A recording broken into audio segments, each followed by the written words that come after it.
मेरा भतीजा सिर्फ 15 साल का था, लेकिन उसके ऊपर शादी का ऐसा भूत सवार था कि वे किसी की सुनने को भी तैयार नहीं था। मैंने उसकी शादी करवा दी, लेकिन उसके बाद जो उन दोनों के कमरे में होता था, उसे सुनकर तो आप लोगों के होश उड़ जाएंगे। हमारी बहू जब भी रूम से बाहर आती तो उसकी हालत बहुत खराब होती थी। दरअसल मैं अपनी माँ पापा की एक लौती संतान थी। मेरी पढ़ाई लिखाई और परवरिश बहुत अच्छे से हुई थी। जब मैं कॉलेज ख़त्म कर चुकी थी तो मेरे पापा एक बार किसी लड़के को अपने साथ लेकर आए थे। वे मुझसे काफ़ी बड़ा था। उम्र में मैंने उसे पहली बार देखा था। काफ़ी गरीब लग रहा था। फिर पापा ने उसे खाना वगैरह खिलाया और अच्छे कपड़े पहना दिए और हम लोगों से कहा कि आज से ये हमारे साथ ही रहेगा, ये मेरे बेटे जैसा ही होगा। मुझे और मेरी माँ को ये सुनकर बहुत अजीब सा लगा। फिर हम लोगों की शक दूर करने के लिए मेरे पापा ने कहा कि ये मेरे सबसे प्यारे दोस्त का बेटा है। मेरे दोस्त और उसकी बीवी का एक्सीडेंट में निर्धन हो गया है, तो ये बेचारा अनाथ हो गया है। जमीन जायदाद ना होने की वजह से ये दर दर भटकता है और एक हाथ काम ना करने की वजह से कोई काम भी नहीं कर पाता है। शुरू से ही मैं इसके साथ घुला मिला हूँ। अक्सर इसके घर जाने पर ये मेरा काफ़ी मोह भी करता है। मुझसे इसकी ये हालत देखी नहीं गई और मैं इसे यहाँ ले आया। पापा कहने लगे कि अनु के भी कोई भाई नहीं है, तो ये भाई की भी कमी को पूरा कर देगा। मैंने इसे गोद में ले लिया है। हम लोगों को भी कोई आपत्ति नहीं हुई थी उससे। वे हमारे साथ खूब घुल मिल गया था और अच्छा और नेकदिल होने की वजह से हम भी उसे पूरी तरह अपना चुके थे। पढ़ाई में उसका मन नहीं लगता था, तो वे ऐसे ही दिन भर खाली रहता था। अब मुझे डॉक्टर की पढ़ाई के लिए दिल्ली जाना था। सब तैयारियां हो गई थी। इसी बीच अचानक से पापा को हार्ट अटैक आ गया। उन्हें आनन फानन में हॉस्पिटल ले जाया गया, लेकिन भगवान को कुछ और ही मंजूर था। हॉस्पिटल पहुंचने से पहले ही पापा ने इस दुनिया और हमें अलविदा कह दिया था। हम तो जैसे टूट से गए थे। दुखों का पहाड़ हमारे घर पर गिर चुका था, लेकिन अब कर भी क्या सकते थे। इसीलिए हमने होनी को स्वीकार कर लिया। पापा को गए हुए पूरा 1 साल हो चुका था। तभी मेरे मामा जी घर पर आए और मेरी माँ से मेरे रिश्ते की बात करने लगे। मेरी माँ ने भी हाँ बोल दी और कुछ दिनों बाद अच्छे खानदान में मेरा रिश्ता तय कर दिया गया। लड़का प्राइवेट जॉब करता था, लेकिन मेरी शादी से पहले कुछ और ही होना लिखा था। मेरी माँ भी मुझे छोड़कर चली गई। एक बीमारी के चलते कुछ दिन बिस्तर पर रहने के बाद भी वे भी इस दुनिया को अलविदा कह गई। अब तो मैं मानो पूरी तरह से बिखर चुकी थी, लेकिन मेरे भाई ने मुझे संभाला और हम दोनों एक दूसरे का सहारा बनकर जीने लगे। तभी मेरे ननिहाल वालों ने मेरी शादी पक्की कर दी। जैसे जैसे शादी के दिन नज़दीक आ रहे थे, मेरी घबराहट उतनी ही बढ़ती जा रही थी। एक तो माँ बाप की याद और ऊपर से ये डर कि बिना माँ बाप की लड़की के साथ वे कैसे व्यवहार करेंगे। खैर ससुराल में सिर्फ है तो पति ही, क्योंकि मेरी तरह मेरे होने वाले पति के भी माँ बाप इस दुनिया में नहीं हैं। बड़ा भाई है जिसकी शादी हो चुकी है और वे अलग शहर में रहते हैं। खैर शादी का दिन आ ही गया और अच्छी तरह से शादी संपन्न हो गई, लेकिन मेरे लिए मेरी शादी में ही हर चीज़ फीकी थी, क्योंकि माँ पापा के बिना मेरी पूरी दुनिया ही सूनी थी। लेकिन मैं कर भी क्या सकती थी। चेहरे पर झूठी मुस्कुराहट लिए खुद को संभाल रखा और आंखों में आंसू के साथ अपने ससुराल आ गई। अच्छे से सब रस्म रिवाज हो गए और सभी मेहमान अपने घर चले गए। सिर्फ मैं और मेरा पति ही थे। इतने बड़े घर में मैं बैठी अपने पुराने दिनों को याद कर रही थी। तभी साहिल का कॉल आता है और वे कहता है कि दीदी मेरी तबीयत ठीक नहीं है, तो मैंने अपने पति से बात करके उसे यहाँ लाने का सोचा और दूसरे दिन उसे अपने पास ले आई। मेरा भाई होने के साथ साथ वे मेरे पापा की निशानी भी था, क्योंकि वे ही उसे अपना बेटा बनाकर लाए थे। ऐसे ही दिन निकलते गए और साहिल को आए हुए कई महीने बीत चुके थे।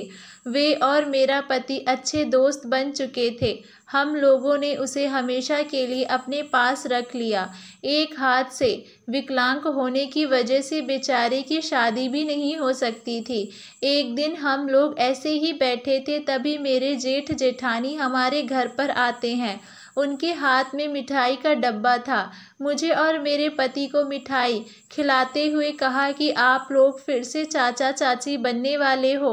उनके पहले एक बेटा था और अब दूसरी संतान होने वाली थी।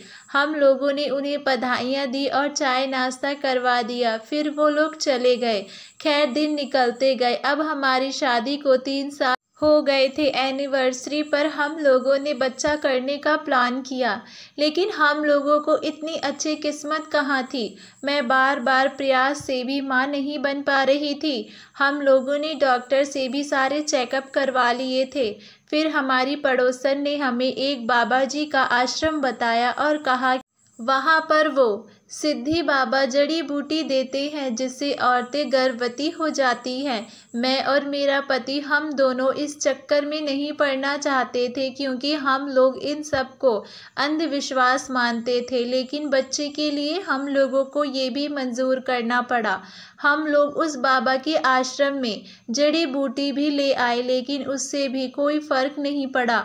मेरे पति तो पूरी तरह से हिम्मत हार चुके थे, लेकिन मुझे कहीं ना कहीं उम्मीद थी। लेकिन मेरी उस उम्मीद पर भी पानी फिर गया। आखिर में हम लोगों ने बच्चा गोद लेने का सोचा। फिर एक दिन मेरी जेठानी का कॉल आया, मेरे पास हमारे 2 लड़के हो गए थे। अगर तुम्हारे कोई संतान नहीं हो रही है तो तुम मेरा छोटा बेटा रख लो। मैंने ये बात अपने पति से कही और हम दोनों मेरे जेठ के घर चले गए। वहाँ हम लोगों ने सारी बातें की और उनका छोटा बेटा गोद ले लिया, जिसका नाम मनीष था। मनीष को हम पूरी कागज कार्यवाही करके अपने घर ले आए। मनीष 1 साल का होने वाला था, इसीलिए हम लोगों ने उसके जन्मदिन को धूमधाम से मनाने का सोचा। और कुछ दिन बाद जब उसका जन्मदिन आया तो हम लोगों ने सभी को न्योता दिया और आस पड़ोस के लोगों को भी बुलाया। एक तरह से पार्टी जैसा माहौल बन चुका था। केक काटा गया और सब लोगों को खाना पीना करवाया। फिर पार्टी खत्म होने के बाद सब लोग अपने अपने घर चले गए और मैं सामान समेट कर सो गई। कुछ दिन तक सब कुछ सही था, लेकिन एक दिन मेरे पति को चक्कर आने लगे और उल्टियाँ होने लगी, जिसमें से खून निकल रहा था। हम लोग हॉस्पिटल गए और रिपोर्ट करवाई, जिसमें डॉक्टर ने मेरे पति को कैंसर बता दिया।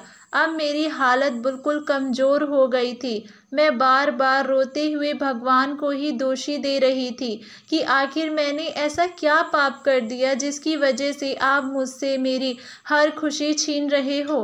पहले मेरे माँ बाप को मुझसे छीन लिया और फिर मुझे माँ बनने का सुख नहीं दिया, और अब मेरे पति को इतनी बड़ी बीमारी हो गई।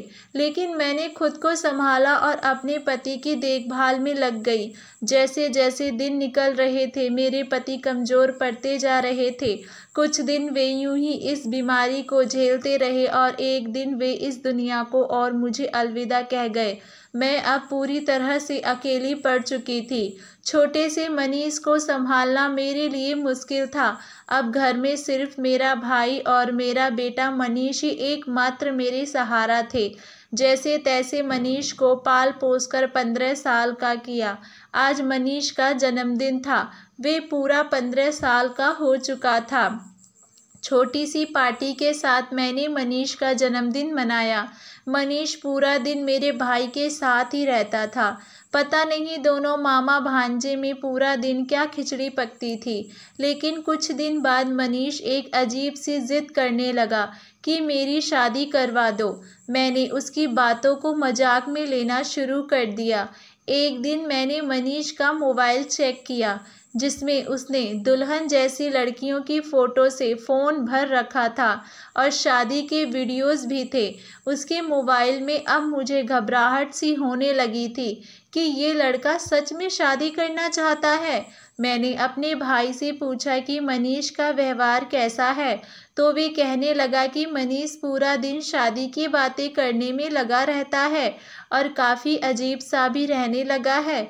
ऐसे ही 2 दिन बाद मनीष मेरे कमरे में आता है और कहने लगता है कि माँ मेरी शादी करवा दो। मैंने उसे डांट लगा दी कि अभी तुम्हारी उम्र नहीं है शादी की और पढ़ाई लिखाई करके अच्छी नौकरी पालो, फिर तुम्हारी शादी करवा दूंगी।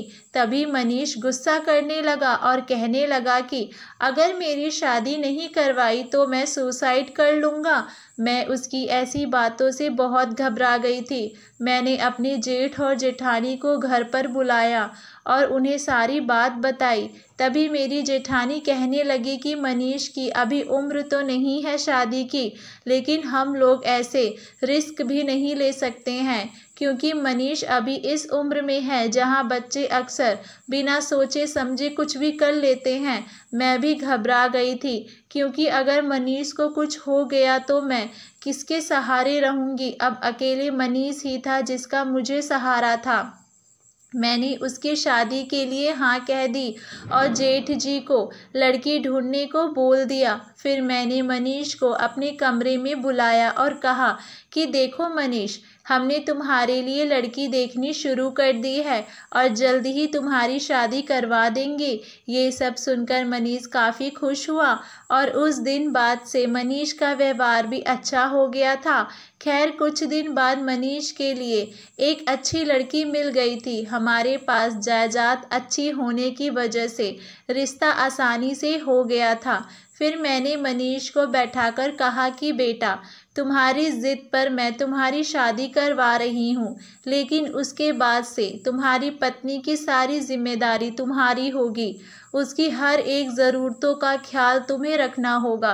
तभी मनीष बोला कि माँ आप फिक्र मत करो, मैं अपनी जिम्मेदारी खूब अच्छे से निभाऊंगा। आखिर मनीष की शादी कर दी गई। उसकी पत्नी का नाम निधि था। मैंने निधि को कहा कि बेटा कोई भी दिक्कत हो या गड़बड़ हो तो मुझे बताना। उसने हाँ बोल दिया और वे लोग अपने कमरे में चले गए। दूसरे दिन जब निधि अपने कमरे से बाहर निकली तो उसकी तबीयत कुछ ठीक नहीं लग रही थी और मनीष का भी चेहरा उतरा हुआ था। मुझे अटपटा सा लगा तो मैंने निधि से पूछ ही लिया कि क्या हुआ है, तुम दोनों इतने उदास क्यों हो।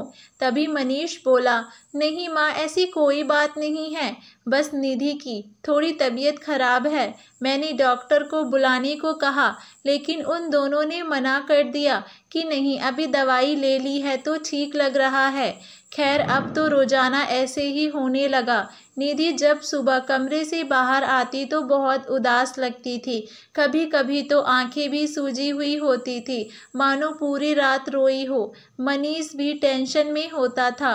मेरी सोच में बार बार यही आ रहा था कि मेरा बेटा बहुत छोटा है उम्र में और निधि उससे बड़ी है। आखिर इन दोनों के बीच में ऐसा होता क्या है जिससे इनकी हालत सुबह ऐसी होती है।